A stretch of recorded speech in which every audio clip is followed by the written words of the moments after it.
Hi, this is Kathy Weymouth from Tune the Temple, and I just went through an experience that I really learned a lot from and would love to share with you, and so maybe I can encourage you in the topic. And the topic is persistence. Oh my gosh, I have been through a year journey, almost a year, close, of wanting to find an updated convertible because my 2001 Cabrio is needing a lot of repairs and it's so old, I just don't want to invest more money in it. And I know that having a convertible is a luxury, and I understand the blessing of it for me because the more I can be outside, the better that I feel. So it's taking care of myself in a way, and I know that it was worth me saving money. It's worth me shopping. I know that it benefits me greatly, and it's just such a delight to be in the warm seasons in Vermont where you can actually have air and hearing the birds. It's like, it just really, really brings me a lot of joy. So anyway, I've been shopping.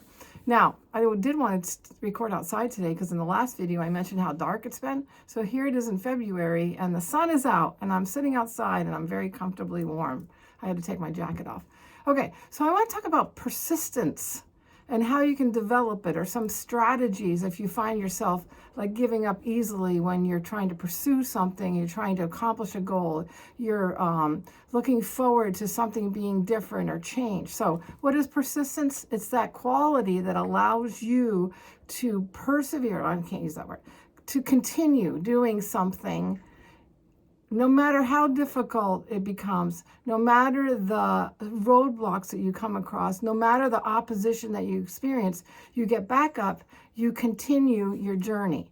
Now, I found some synonyms, and the one I love the best is stick-to-itiveness. Okay, stick-to-itiveness, getting up, dogged perseverance is what that means. So just really hanging in there, knowing that what you're wanting to pursue, with the goal, the desire, the dream, is worth you keeping at it no matter how hard it is. Okay, so do you have durability? That's another synonym. Oh gosh, do you have ceaselessness, like you keep going, continuing, tenacity, determination? Okay, first of all, I want to say that some people are just born more wired this way, and I know I am. I mean, I watch my 93-year-old father, and he just won't give up.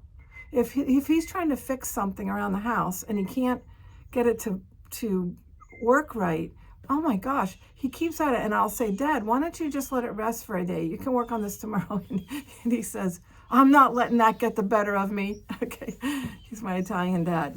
So I know when I watch him, I'm like, okay, I don't know that I have that attitude of I don't want it to get the better of me, but I do have that tenacity that I see that he has. So I know I inherited it. I was born with it. One time in a church experience, we had a group of people, and I was chosen as the guinea pig or whatever to like ask people to give one word to describe Kathy. And you know, out of that whole experience, the only thing I remember is one man's reply. He said stubborn was a word to describe me. I was like, stubborn? Am I really stubborn? I hope I'm not too stubborn. But then he said, no, what I mean is that like you don't give in, you don't give up. You're strong, that kind of stubborn. So that's perseverance or stick-to-itiveness. I love it. Okay, so how long are you willing to work at a task even when it's challenging? Like, do you stick with it? Now, I started searching for a Volkswagen convertible, and I didn't specifically, at first I started with the new Beetle, which was the years something like 2002 to 2010, but I was really having a hard time finding one because I want a manual transmission. I mean, that's half the fun of being in a convertible. So that just eliminates so many options. There's so many more automatics out there. I mean, you wouldn't believe it.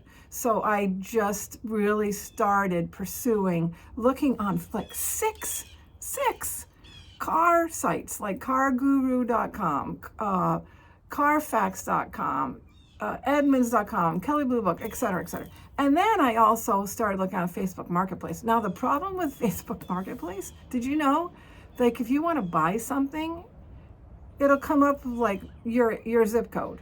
Okay. But did you know you can change your location on Facebook Marketplace? So suddenly I was going to Florida last April, so I put myself as though I lived in Florida. So then I'm searching in Florida, hoping I can find a southern car and come home and drive it home. Okay.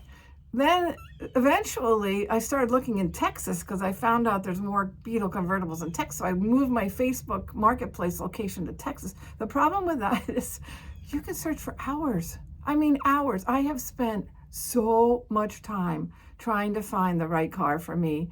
And I actually went through the process of beginning the purchase on 3 different ones. One was in Seattle, Washington, all the way across the country. It was a cabrio.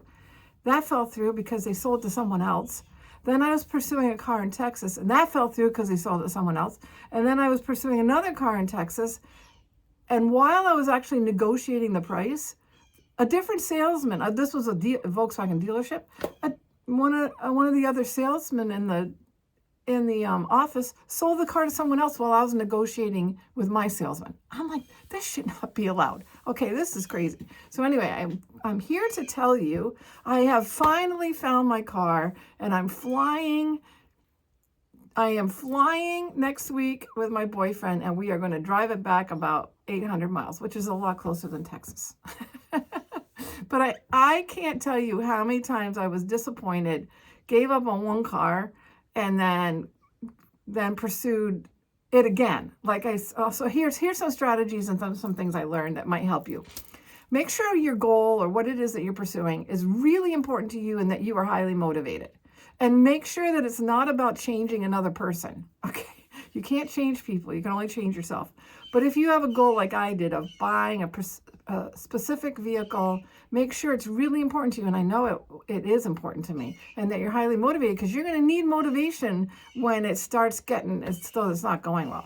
Okay, number 2, I just really believe in divine guidance. And I just was praying all along, asking for divine guidance, for wisdom. I was praying for direction. I was asking for doors to open and doors to close. And I really think that makes a huge difference. Okay, so I was seeing some doors slam shut. I'll tell you, I was so disappointed, but then I kept saying, okay, I guess that's not the one for me. Okay, I guess that's not meant to be. And the first one, oh my gosh, that cabrio in Seattle, I was so disappointed because I was so ready for a road trip. I was like, we get to go through Montana and Wyoming and South Dakota, places I've never been. And I was so disappointed that that door closed. Oh my gosh. So I cried, and then I got over it, and I gave myself maybe a couple days off, and then I started looking again. Okay. So that's another point I want to make out. Feel your emotions in the journey. Allow yourself to feel. Allow yourself to be disappointed. Okay. But then move through that so that you can then move on. Okay. What about when you come across a roadblock? Okay. So what I had to do sometimes was take a little time off, and then I had to get back at it. I had to. I didn't really have to remind myself, but you might have to remind yourself of why this is so important, and really look at your end goal, your desire, and remind yourself, okay, this is really important. I'm going to stick with this until I come to this, so I have it. Okay. Another thing that I want to encourage you to do is ask for and watch for signs. I so believe in signs. So in December, I was pursuing a red VW Beetle 2013 convertible, and I walk into the spare bedroom where my dad has some things displayed on the windowsill, and I came across this.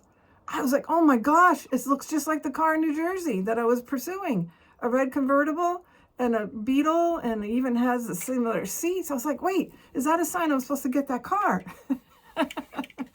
And my brother, who's my car guy, said, I'm not feeling it. I'm not feeling it for that car. I'm like, really? But then I trusted him. So that's another point. Ask for signs, but also ask for wisdom from people who know what they're talking about. So I had to depend on my brother a lot through this journey. We have had so many conversations, so many text messages. So look for signs, ask what do they mean. And like when that New Jersey car, I was like, I guess it's not the right one. And then I didn't specifically look for red because, once I filter out 200 Volkswagen Beetle convertibles in the nation that are for sale, and I filter out for a manual stick shift transmission, I'm left with 5. Okay, so I'm like, I can't just choose red just because of that sign. All right. Ask others for wisdom, people that are in the know. That's my brother. Okay. And then another thing I learned was to adjust my expectations as I went along. Do you know how much I learned about what car I really wanted to get? At first, I didn't really know. I had 3 different options on convertibles.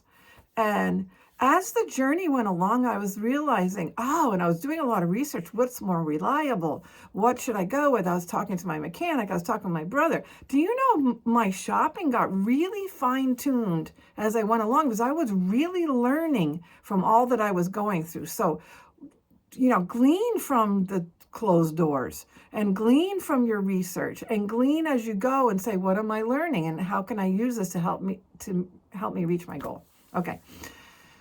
All right. I think that's basically it. So I just have to tell you that the car that I'm buying is a 2014 Beetle convertible, and it happens to be red with black, with a black roof. And it's a manual transmission. I was almost going to give up on that. I was like, no, I really want that. I'm not going to give up on that. And I stuck through.